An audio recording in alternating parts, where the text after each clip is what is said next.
Kayo po ba mga bossing ko ay problemado na naman tungkol sa usapin ng pera?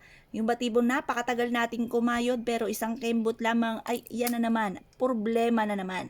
Ngayon po mga bossing, may tuturo ko po sa inyo. Mas mainam na gawin niyo po ito sa umaga.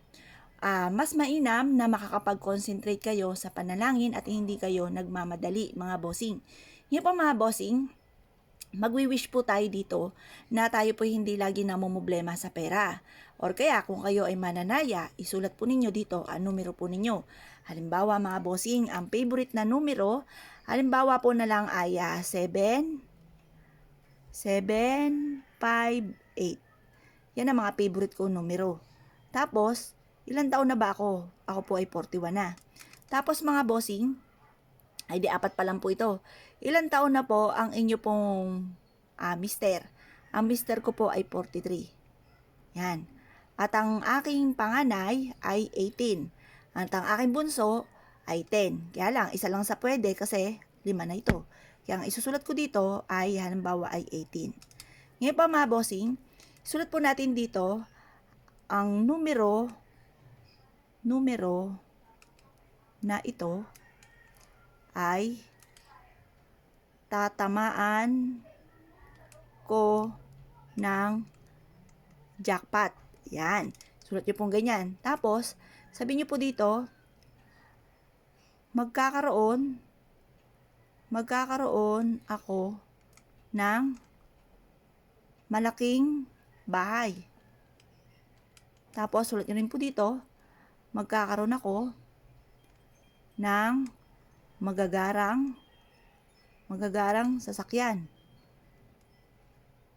Tapos, magkakaroon ako ng negosyo na dito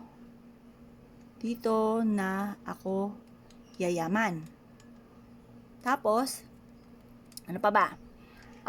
Hindi ako magkakaroon ng karamdaman, hindi ako magkakaroon ng karamdaman, ako at ang aming buong pamilya at ang taong nanonood nito. Yan. Tapos, sunod naman, i-wish nyo na lahat ang gusto po ninyo.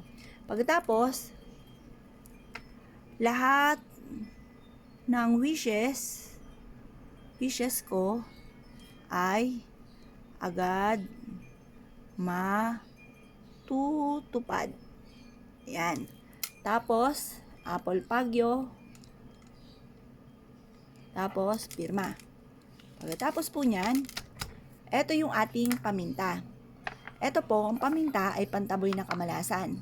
Ito po, inilagyan ko ng barya mga bossing. Yan. Lagyan nyo rin po ng barya kasi pantaboy din po yung namalas, pang-attract ng swerte. Maglalagay po ako dito ng 7, panungkit ng swerte. 7. 2, 4, 6, 7. Yan. At pagkatapos, ay tutupiin ko po ito. At ito po mga bossing ko, ay ilalagay ko sa mataas na lugar. Iipit po natin ito mga bossing sa may gawing silangan sa mataas na lugar dahil ito po isinulat po natin. Yan. Simple at napaka-epektibong pamamaraan upang sa ganon, higit po tayo na maka-attract ng swerte. Ito po ay gawin nyo nang mula sa inyong pong puso, sabayan ng sipag at tiyaga, pananalig sa mahal na Panginoon. Salamat po mga bossing. Good luck po sa inyo po lahat.